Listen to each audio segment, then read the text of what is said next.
El gobierno de la Ciudad de México inauguró hoy la tercera agencia del Ministerio Público especializada en atención a la comunidad de la diversidad sexual.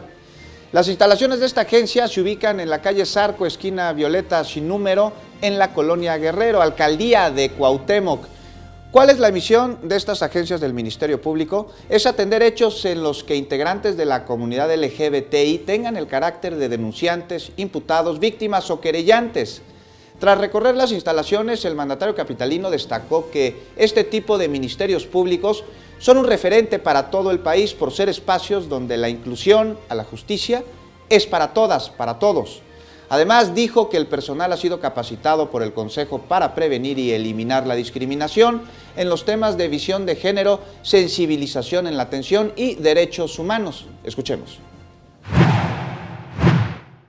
Esto es un compromiso, pero sobre todo una deuda muy importante que teníamos con la comunidad LGBTI.